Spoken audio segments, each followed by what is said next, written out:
ಎಲ್ಲರಿಗೂ ನಮಸ್ಕಾರಗಳು. ಋಗ್ವೇದ ಕ್ಲಾಸಸ್ಗೆ ಸ್ವಾಗತ. ಈ ದಿನ ನಾವು ರಾಮ್ಸರ್ ತಾಣಗಳ ಬಗ್ಗೆ ತಿಳಿದುಕೊಳ್ಳೋಣ. ರಾಮ್ಸರ್ ತಾಣಗಳು ಇವಾಗ ಏಕೆ ಸುದ್ದಿಯಲ್ಲಿವೆ, ಏನಿದರ ವಿಶೇಷ, ಏನಿದರ ಹಿನ್ನೆಲೆ, ಇವುಗಳೆಲ್ಲದರ ಬಗ್ಗೆ ಮಾಹಿತಿಯನ್ನ ತಿಳಿದುಕೊಳ್ಳೋಣ. ಭಾರತದ 2 ಪ್ರದೇಶಗಳು ರಾಮ್ಸರ್ ತಾಣಗಳ ಪಟ್ಟಿಯನ್ನ ಸೇರಿಕೊಂಡಿವೆ. ಆದ್ದರಿಂದ ರಾಮ್ಸರ್ ತಾಣಗಳು ಸುದ್ದಿಯಲ್ಲಿವೆ. ಇದರ ಹಿನ್ನೆಲೆಯ ಬಗ್ಗೆ ತಿಳಿದುಕೊಳ್ಳೋಣ.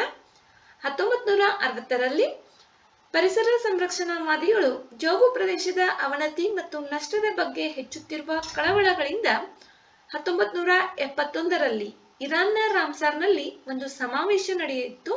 ಆ ಸಮಾವೇಶದ ಹೆಸರು ರಾಮ್ಸಾರ್ ಸಮಾವೇಶ. ರಾಮ್ಸಾರ್ ಸಮಾವೇಶದಿಂದ 1971 ಫೆಬ್ರವರಿ 2ರಂದು ಒಂದು ಒಪ್ಪಂದವನ್ನ ಮಾಡಿಕೊಳ್ಳಲಾಯಿತು. ಆ ಒಪ್ಪಂದವು ಔಪಚಾರಿಕವಾಗಿ ಅಳವಡಿಸಿಕೊಳ್ಳಲು ಮತ್ತು 1975ರಲ್ಲಿ ಜಾರಿಗೆ ಬರಲು ಕಾರಣವಾಯಿತು. ನಾವು ಪ್ರತಿ ವರ್ಷ ವಿಶ್ವ ಜೌಗು ದಿನವನ್ನ ವರ್ಲ್ಡ್ ವೆಟ್ಲ್ಯಾಂಡ್ ಡೇ ನ ಫೆಬ್ರವರಿ 2ರಂದು ಆಚರಿಸುತ್ತೇವೆ. ಫೆಬ್ರವರಿ 2 ವರ್ಲ್ಡ್ ವೆಟ್ಲ್ಯಾಂಡ್ ಡೇ 2025ರ theme protecting wetlands for our common future. Montreux record ಎಂಬುದು ರಾಮ್ಸರ್ ತಾಣಗಳ ಸ್ವಯಂ ಪ್ರೇರಿತ ನೋಂದಣಿಯಾಗಿದೆ. ಈಗ ಸಮಾವೇಶದ ಅಡಿಯಲ್ಲಿ ತಾಣಗಳನ್ನು ಅಂತಾರಾಷ್ಟ್ರೀಯ ಪ್ರಾಮುಖ್ಯತೆಯ ಜೌಗು ಪ್ರದೇಶಗಳು ಎಂದು ಗೊತ್ತುಪಡಿಸಲಾಗಿದೆ. ರಾಮ್ಸರ್ ತಾಣಗಳು ಅಂತಾರಾಷ್ಟ್ರೀಯ ಪರಿಸರ ಒಪ್ಪಂದವಾದ ರಾಮ್ಸರ್ ಸಮಾವೇಶದ ಅಡಿಯಲ್ಲಿ ಗೊತ್ತುಪಡಿಸಿದ ಜೌಗು ಪ್ರದೇಶಗಳು. ಅವುಗಳ ಪರಿಸರ ಮೌಲ್ಯ, ಜೀವ ವೈವಿಧ್ಯತೆ ಮತ್ತು ನೀರಿನ ನಿಯಂತ್ರಣದಲ್ಲಿನ ಪಾತ್ರಕ್ಕಾಗಿ ಅಂತಾರಾಷ್ಟ್ರೀಯ ಪ್ರಾಮುಖ್ಯತೆಯನ್ನ ಹೊಂದಿವೆ. ಜೀವ ವೈವಿಧ್ಯ ಸಂರಕ್ಷಣೆ, ಪರಿಸರ ಸ್ಥಿರತೆಯನ್ನ ಕಾಪಾಡಿಕೊಳ್ಳುವುದು, ನೀರಿನ ನಿಯಂತ್ರಣದಂತಹ ಅಗತ್ಯ ಪರಿಸರ ವ್ಯವಸ್ಥೆಯ ಸೇವೆಗಳನ್ನ ಒದಗಿಸಲು ಈ ತಾಣಗಳು ನಿರ್ಣಾಯಕವಾಗಿವೆ. ಪ್ರಾತಿನಿಧಿಕ, ಅಪರೂಪದ ಅಥವಾ ವಿಶಿಷ್ಟವಾದ ಜೌಗು ಪ್ರದೇಶಗಳಂತಹ ನಿರ್ದಿಷ್ಟ ಮಾನದಂಡಗಳನ್ನ ಪೂರೈಸಿದರೆ ಅಥವಾ ಜೈವಿಕ ಜೀವ ವೈವಿಧ್ಯತೆಯನ್ನ ಸಂರಕ್ಷಿಸುವಲ್ಲಿ ಇವು ಮಹತ್ವದ ಪಾತ್ರವನ್ನ ವಹಿಸಿದರೆ ಜೌಗು ಪ್ರದೇಶಗಳನ್ನ ಗೊತ್ತುಪಡಿಸಲಾಗುತ್ತದೆ. ಈ ಸಮಾವೇಶವು ಜೌಗು ಪ್ರದೇಶಗಳ ಸಂರಕ್ಷಣೆ ಮತ್ತು ಬುದ್ಧಿವಂತ ಬಳಕೆಯಲ್ಲಿ ಅಂತಾರಾಷ್ಟ್ರೀಯ ಸಹಕಾರವನ್ನ ಪ್ರೋತ್ಸಾಹಿಸುತ್ತದೆ.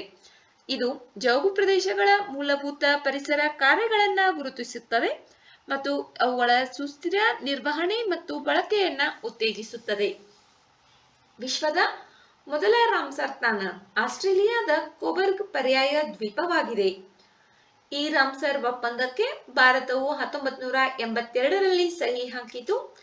ಭಾರತವು ಜೌಗು ಪ್ರದೇಶ ಸಂರಕ್ಷಣೆಯನ್ನು ಹೆಚ್ಚಿಸುವ ಗುರಿಯೊಂದಿಗೆ ತನ್ನ ರಾಮ್ಸರ್ ತಾಣಗಳ ಜಾಲವನ್ನು ಸಕ್ರಿಯವಾಗಿ ವಿಸ್ತರಿಸುತ್ತಿದೆ.